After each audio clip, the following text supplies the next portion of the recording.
Well, I think we've asked you before, but 70 years ago, what do you remember from that first time you stepped out on the field? Well, 70 years ago, 72 years ago is when I signed my professional contract with Mr. Sam Braden, who owned the ball club at that time in July, which is 72 years ago, and I was very grateful. I owe a lot of people for being around as long as I have, 70 years in baseball.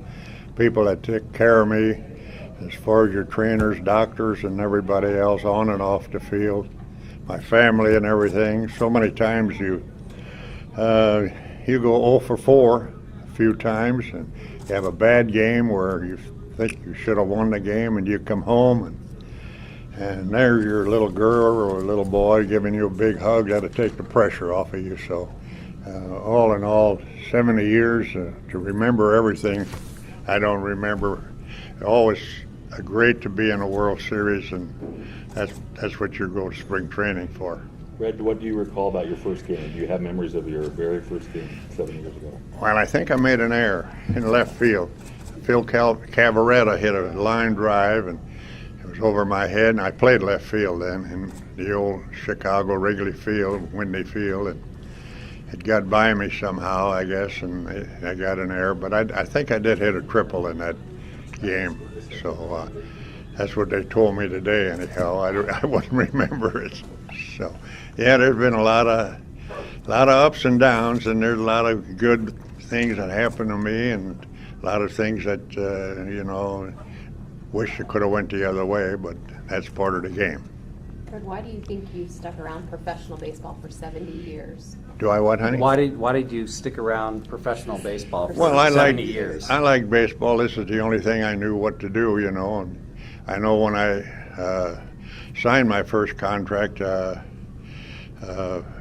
professionally, they sent me to D-ball, which is the bottom of the barrel. If you go any lower, you're back home. And I remember that, and I remember making an error in that first ball game I seen, and Mr. Rickey was there at the time. He was a general manager and part owner, I think, with Mr. Braden, and I didn't know he was there. It was my first professional game, and he said he's sitting there in that little old clubhouse that was there in Union City, Tennessee, and he says, "Young man," he says, "you're a great ball player." He says, "I know you made some errors, but you're going to make a lot more errors before you get out of the game." So he made me feel pretty good. I thought I was going back home, but I stayed, and I'm still here.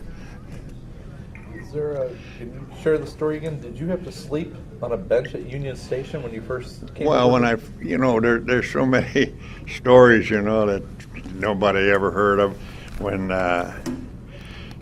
Mary Murphy, who was Mr. Braden's secretary, knew I didn't have any money, and I came in here hitchhike, and I came in on a milk wagon from Germantown, Illinois. I think by the name of Larry Beckman was the driver, and I got off at Peebly Dairy, and I knew how to get to the ballpark at Old Sportsman's Park at that time, and they kept me overnight, and I didn't know where to go. I didn't have any money, so I did wind up at Union Station.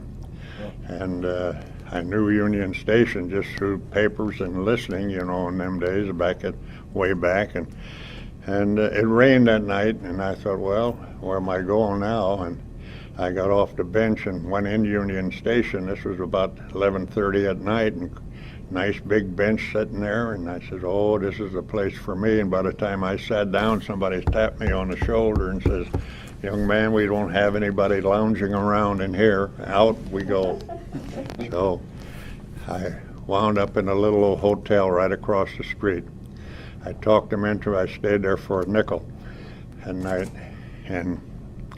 I don't know, I said this before. I said, well, the reason I think I made the ball club, they took me out that next day. While I was in that hotel, the bed bugs bit me pretty good, and it kept me moving. I think that's what kept me moving on the field, and that's why they signed me up. To have a day like today, where the Cardinals recognize you and honor you, what does this mean to you? Well, like I say, I owe so much to so many different people, to organizations, through all the Cardinal organizations that here, and like the trainers and the doctors that took care of me, people off the field and everything, and the DeWitts, the owner of this ball club today, they always have the old timers come back. They're always doing something for somebody. For, like, you see Whitey Herzog, Mike Shannon, and all the Hall of Famers. Lou Brock, who was a big savior for me when I was manager. He was my leadoff man, and he kept you going. And so, all in all, I owe so much to so many people that I don't even want to start on it. Is there any one player out there that you would say, I can't believe I played with him? Well, I was, in my days, as long as I played 18 years and didn't play in the American League unless it was the World Series, an All-Star game, and played against some great ball players like Joe DiMaggio, Ted Williams, and so many of the other great players in the American League. Bob Feller, and hit against him in an All-Star game, and to remember guys like that. And then in the National League, of course, I played with the great ball player Stan the Man, and then I played with Willie Mays and against him, and of course Henry Aaron. Played with so many good ball players and played against so many great ball players. And I know in spring training, I always liked Mickey Mantle because he could run. He was a switch hitter. And I told Casey Stengel at the time, spring training, I says, I want you to play him every day. We'd play him 5 days. They trained in St. Petersburg, the same place we did. And we'd play him 5 games, exhibition games, in spring training. And I said, I always want you to play Mickey Mantle. I like to watch him play. And Mickey heard that in the last game we played again. He come up to me and he said, what the hell are you trying to do, getting me to play every ball game? So Mickey was one of my favorites. He was a great ball player.